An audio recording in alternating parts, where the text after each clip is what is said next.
ერთხელ მოგესალმებით, წარმოგიდგენთ ხოვლეგორის ქართულ-ავსტრიულ არქეოლოგიური ექსპედიციის ანგარიშს.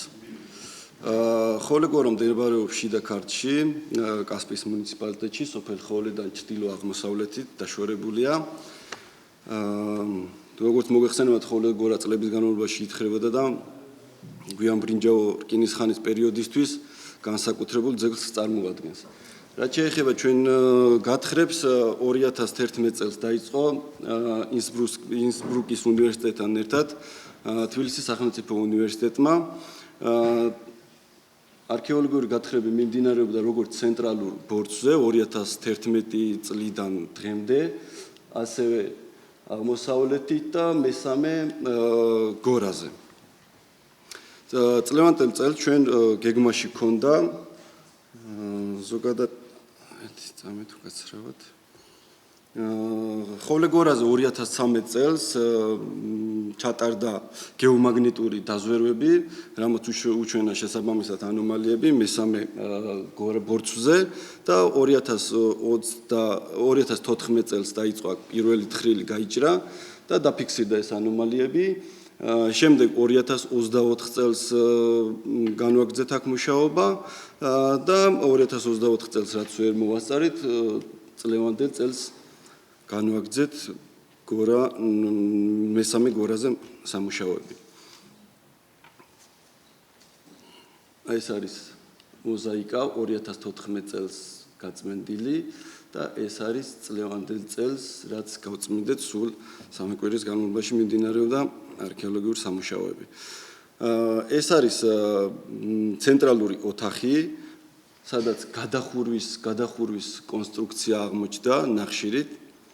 2024 წელს ვერ მოვასწარით ამის გაწმენდა და 2025 წელს წლევანდელ ზანგარიშ პერიოდში შევისწავლეთ ეს ტერიტორია. ეს არის გადახურვის კონსტრუქცია. აღმოსავლეთ ოთახი. ეს ოთახი გამოირჩევა იმით, რომ აქ დაფიქსირდა ორი ორმო, ერთი წრიული ფორმის, დიამეტრი დაახლოებით 70-75 სანტიმეტრი და სიღრმით 50 სანტიმეტრი. ხოლო მეორე ორმო, რომელიც არის, ეს არის ძალიან ეფექტური სანახავი ამოწმენდის შემდეგ. ამ ორ ქვაზე დადებული იყო 4 ქვა და შიგნით სიღრმე ქონდა. ეს ბოლომდე არ ჩავსულართ და აქედან ანალიზები არ აგვიღია შესაბამისად. ეს არის ცენტრალური ოთახი, სადაც დაფიქსირდა პროსტორად ეს ხოლური ტიპის ღუმელი.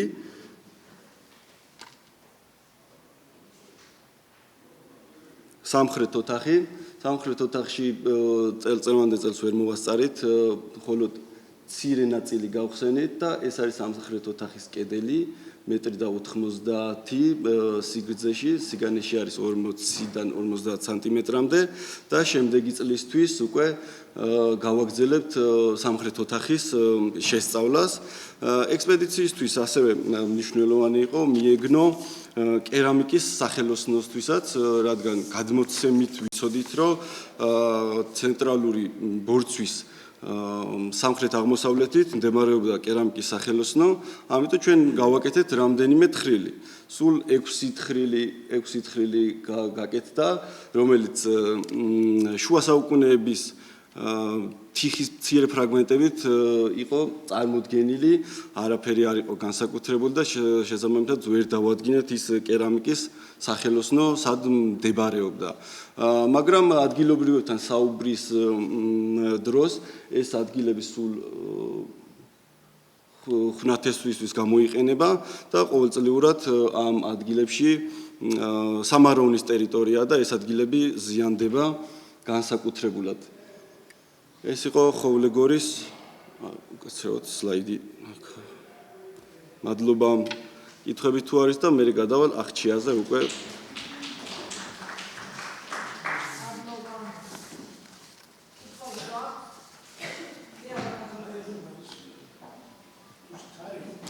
ეს არის მე-6 საუკუნე.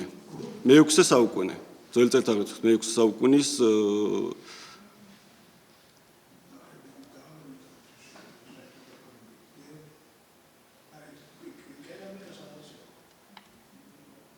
ეს წინასწარულია და შესაბამისად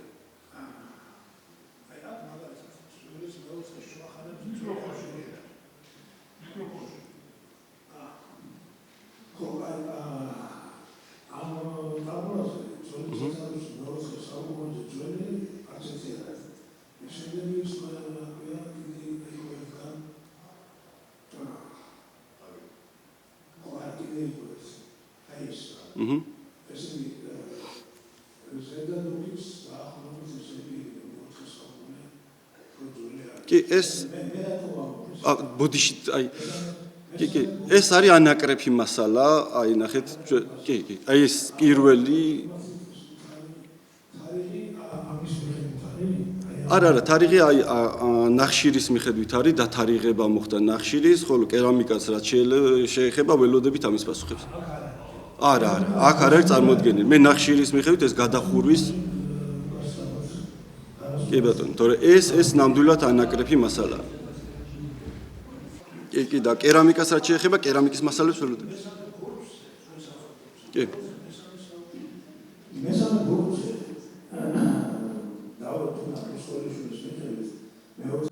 მესამე საუკუნის მასალების არის. ამიტომ გეუბნებოდა, ეს კერამიკა ანაკრეფი რაც არის, შეესაბამება იმპერიოდს.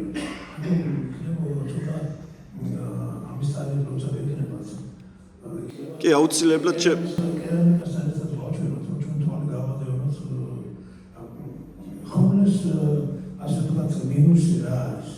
ჩვენ არ ვიცით გამოქვეყნებული ეს არქეოლოგიური მასალა რომელ ფენას შეეხება კი წერია ეს ჰორიზონტის მაგრამ ან რა სახის ნაგებობა იყო როგორი იყოს ეს ინფორმაცია გვაკლია ამიტომ მე მგონია რომ თქვენი გაწედების ძირითადი მიზანი ეგონა იყოს რომ ის მასალაც როგორმე გარკვეულ ქრონოლოგიურ ჯგუფებს დავუკავშიროთ და კულტურულ თემებს მადლობთ.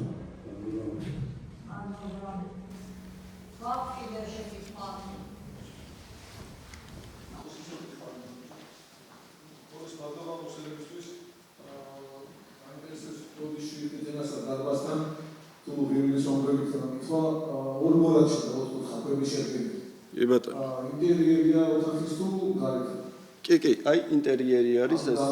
კი, გამყოფ კედელთან არის ზუსტად დანიშნულება. ბოლომდე არ ჩავსვლართ ჯერ, იმიტომ რომ საანალიზოთ გვინდა რომ ის ბოლო ეტაპი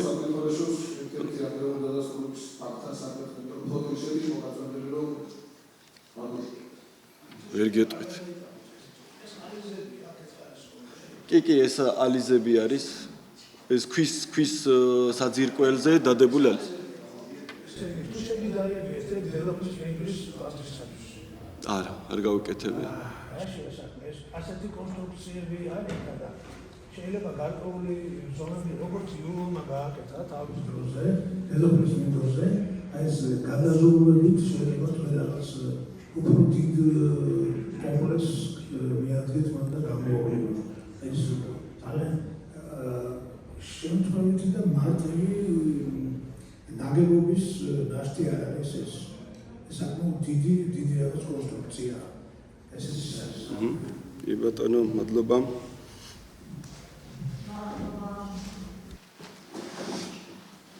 ეს გახლავთ ახჩია ასპინძის მუნიციპალიტეტის ტერიტორიაზე ჩატარებული ქართულ-ავსტრიული არქეოლოგიური ექსპედიციის ანგარიში, ისევ ინსბრუკის უნივერსიტეტთან ერთად. ეს იყო ერასმუსის დაფინანსებით ციფრული კულტურული მემკვიდრეობის მიმართულება იყო ეს დაფინანსება. ახჩია მდებარეობს მთიანი პლატოა და მდებარეობს სამხრეთ საქართველოში, ჯავახეთში, ეს სოფელ მირაშხანის მოპირდაპირედ. ეს არის მისი მდებარეობა. ახჩიის პლატო გამოირჩევა ვერტიკალურად განლაგებული ხელოვნური ტერასებით, რომლებსაც ადგილობრივები ახჩიის ველს უწოდებენ. ეთნოგრაფიული მონაცემებით აქ მე-9-10 საუკუნიდან დასტურდება, რომ ტერასები ფართოდ იყო ათვისებული, ხოლო მე-16-მე-18 საუკუნიდან უკვე აქ მრავალწლიანი კულტურების დარგვა დაიწყო და დღევანდელ დღეს უკვე მხოლოდ საძოვრებად იყენებენ. როგორც ვიცით, ახჩიის ორგანული ველი 1970-72 წლებში ჩატარებულმა ექსპედიციამ გამოავლინა და აქედან გათხარეს 16 ყორღანი. ეს არის ნომერ პირველი ყორღანი, რომელიც მაგ პერიოდში გაითხარა.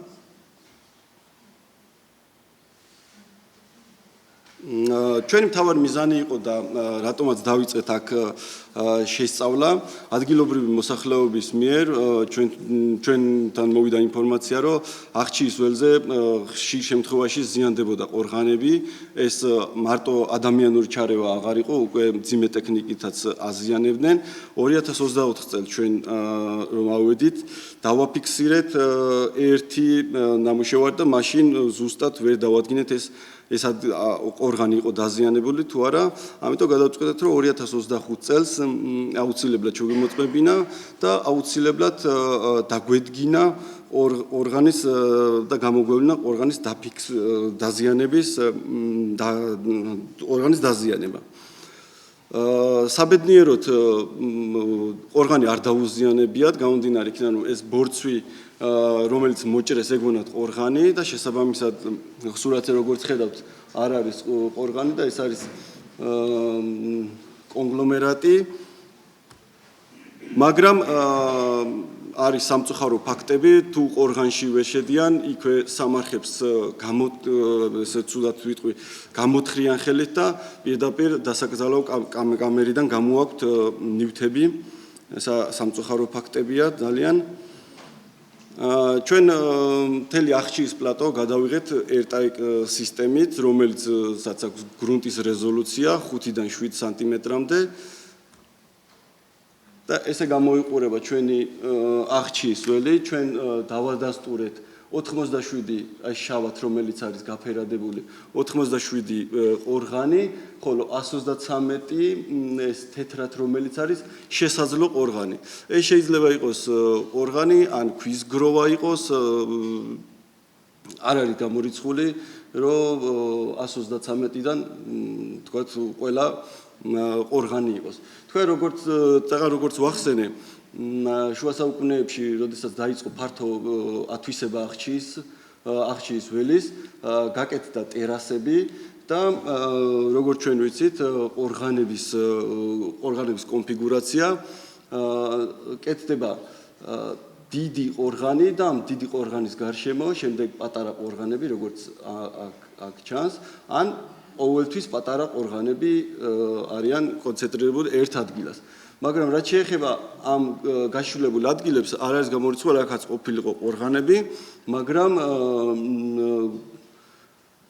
სხვადასხვა მიწათმოქმედებამ დააზიანა ეს გაშლებული ადგილები.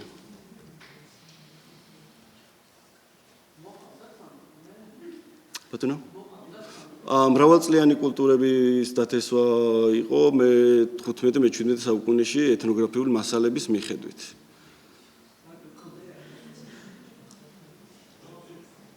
ჩვენ თავარი მიზანი იყო ნომერ პირველ ორღანთან, რომელიც 70-72 წლებში გაითხარა. აი ეს არეალი ხო არ წარმოადგენდა რაიმე ისეთ ნაგებობას, რომელიც დაკავშირებული იქნებოდა ორგანის აშენების პერიოდთან. ამიტომ ჩვენი ექსპედიცია სულ რაღაც 3 დღე გაგრძელდა, გავაკეთეთ რამდენიმე თხრილი პირველ, მეორე და მესამე ტერიტორიაზე.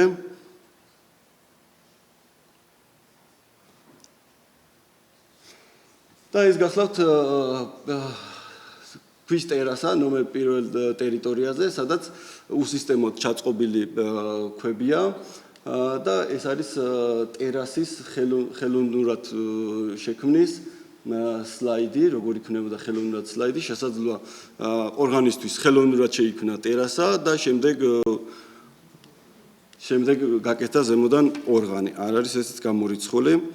ხოლო რაც შეეხება ჩვენთვის საინტერესო ადგილს ამ ტერიტორიას, ჩვენ გავწმინდეთ ეს ადგილი და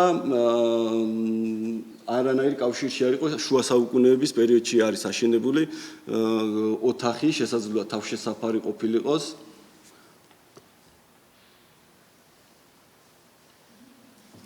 აი ეს არის აღჩის ორგანული ველი, აღჩის ნამოსახლარი. დიდი მადლობა ყურადღებისთვის.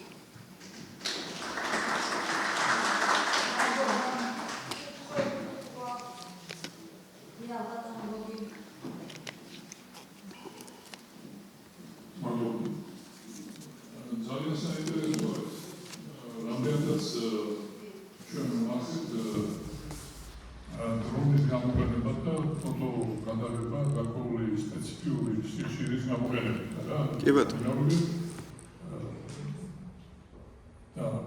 რამდენად ჭარბობს ეფექტურობა ჩვეულებრივ დროინდ გადაღებას ეს და შესაძლებელია თუ არა მივიღოთ დიდი სხვაობა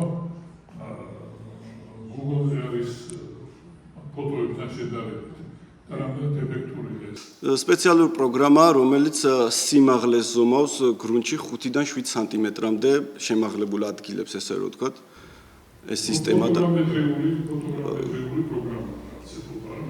მასეთი ძლიერიც არ არის, მაგრამ კარგი პროგრამაა ძალიან. აი გარდა იმისა, რომ ამას რელიეფს ვარკვევთ, ახლა ამას ფაქტიურად არაფრის მოცემა სხვა არ შეუძლია, ხო? სხვა მეტი არაფრის. რელიეფის გარდა ვერაფერს სხვა ინფორმაცია ამჯერად არ აქვს. აი თქვენ რომ ბრძანეთ, რომ ტერასას აკეთებდნენო ამ იმისთვისო, ორგანისთვისო, ესეც არ არის მე მგონი არა რაღაცა შემაგრებული რაიმე კონკრეტული შესაძლოა. ამ სტრატეგიაში ეს შესაძლოა. ეს ტერასები როგორც თქვენ ბრძანეთ, უფრო შუა საუკუნეებს უნდა ეკუთვნოდეს არა? კი ბატონო. სხვა ისეთი შემთხვევა არ აქვს, რომ ორგანი, აი რაღაცა ტერასა შეიძლება შემდეგ გაკეთდეს ტერასა და ორგანის ტერასაზე დადგმა სპეციალურად ტერასის გაკეთება, ესეთი რაღაც მიდუშენ. ჩვენ გვაქვს ასეთი პრაქტიკა, თლათ ასეთ შეიძლება არა, მაგრამ იმით ნარიმანიშვილს აქვს რეალებში გადაღებული, აუვალება ჯავახეთშიც აქვს გადაღებული ეს ორგანების ძალიან დიდი გავიცი 1000-ზე მეტია. არის? კი, ესენიც არის. ჩვენ გვაქვს კონკრეტული მგონი ჩვენ ანახება ერთად ვიყავით მაშინ. კი ბატონო. ხო და ხორაბირებ რაღაცას უფრო მეტად გააგრძელოთ ამ მიმართულებით, რომ ჩვენ თავარ მიზანს ეს ამასთან დაკავშირებით, ხო და თვითონ ხოლმესთან დაკავშირებით ერთი რამ მაინტერესებს. თქვენ იქ ალბათ წინა წლების ანგარიშებში ალბათ იყო და ეს აღარ მოიტანეთ ის. ერთ შენობასთან იქცი კედელზე იყო რაღაცა ნიშნები გაკეთებული. კი, 2022 წლის თუ არ ვცდები. კი ბატონო. ის ძალიან საინტერესო იყო სამეცნიეროებზე რო არის ხოლმე ესეთი რაღაცა. კი, ღუმელთან იყო, კი. ხულის რაღაცა ის იყო. კი ბატონო. ძალიან საინტერესოა მე რაღაცა მოგია რაღაცა მისნები და მომავალს. ხოდა კარგი იქნება თუ რაღაცას აღმოსდეთ და ან თუ გაქვს სხვა შემთხვევაში რაღაცა. აღარ გამოჩენილა ალბათ თუ როგორ არა, არ გამოჩენილა ნამდვილად. იგი უნიკალური შემთხვევა იყო ის 22-ში რა. ეს მაინტერესებს და კიდევ რა არის? თქვენ გარკვეულ ზეციდან ფიქსაციის სისტემას კიდევ თოროსდები რაღაცა პრობლემით გადაღებისას თუ თქვათ ციფრული კამერით გადაღების შემდეგ რაღაც სპეციალურ პროგრამას რომელიც საშუალებას იძლევა რომ მოცულობითი გამოსახულება რა კი ბატონო არის რამდენად შესაძლებელია მაგ მეთოდის თქვათ ან წარმოდგენა ან რაღაცა შედეგები რო გვაჩვენოთ როგორ რა შედეგს იძლევა ეგ რამდენად ეფექტურია და ვიზუალისტვის არის ეფექტური და თუ ვიდეოს გააკეთებ ვიდეოთი შეიძლება რომ ვიდეოთი უფრო ეფექტურია ვიდრე ფოტოთი ესე რო ვთქვათ იმიტომ რომ თან ძალიან არა ლაპარაკი არის ფიქსაციაზე ციფრული თვითონ ვითარების დასაფიქსირება როზე ვთქვათ რაღაცა შენობის რაღაცა რელიეფური გამოსახულების ან რაღაცა წვიმების გავლებისა დამატებით ეგრეთი ციფრული ეს ნორმალურ გადაკვეთები არის რაღაცა მეთოდები ფიქსაციისა რომელიც ფარავს შეგვიძლია ნებისმიერ წერილზე რომელიც ჩვენ გვაინტერესებს და ჭრილი გადავატაროთ იმაზე რაღაცა ბევრი რამე შეიძლება მასე თქვენ მეთოდს იყენებთ რაღაცას და ის რომ გვერდათა კარგი იქნებოდა რამდენად ეფექტური და ფიქსაციის სისტემისთვის რამდენად გამოსადეგია გარდა ეფექტურობის თუ კი რა თქმა უნდა ჩვენ ასევე ვიყენებთ ნიველირების სისტემას რომელიც სიმაღლეებს ზომავს და მაგის მიხედვითაც კი ბატონო და მაგის მიხედვით ეგ რა თქმა უნდა უტყუარია მადლობა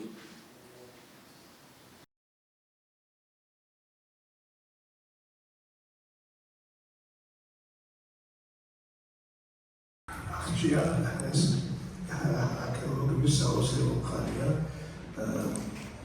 ესაც აღწერა ყველაფერი შემოჩენილი. ერთი ესეთი თხოვნა მექნება თქვენთან გოგის აზრს. გავაგზავნო. თავის დროზე ეს პროგრამები ითხოვდა ფიქსაციის ის მეთოდები რაც გამოიყენება არსებობს. ამერაც ის ჩანახატები ის ფოტოები დღეს მოძველებულია და რახან თქვენ მიუბრუნდით იქითხარებს რა სხვადასხვა მეთოდით ამათი აგეგმვა სრულყოფილი არქიტექტურული აგეგმვა ასევე ფოტოფიქსაცია თუ გაქვთ დაგეგმილი და თუ არა დაგეგმილი იქნება ეს განახორციელოს იმიტომ რომ ესეთი გრანდიოზული პროგრამების ახმა თავისი შედეგების ტექნიკით ვერ არის კარგად ასახული პუბლიკაციებში და უფრო მეტ დოკუმენტაციას და დოკუმენტაშს მოითხოვს. დიდი მადლობა.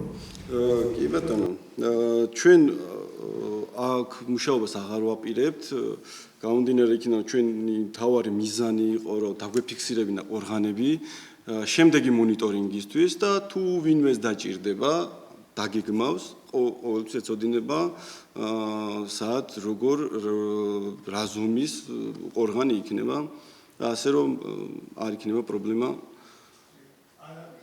გაგრძელებას არ ვაპირებთ ჩვენი მთავარი მიზანი არ იყო აქ სამარხები გაგვეწმინდა ჩვენი მთავარი მიზანი იყო ეს ველთლიანად გადაგვეღო რომ შემდეგი მონიტორინგისთვის, შემდეგი ექსპერტიზისთვის, რადგან იქ ყოველდღიურად ძალიან კარგად ვიცით ჩვენ კი ხორციელდება. კი.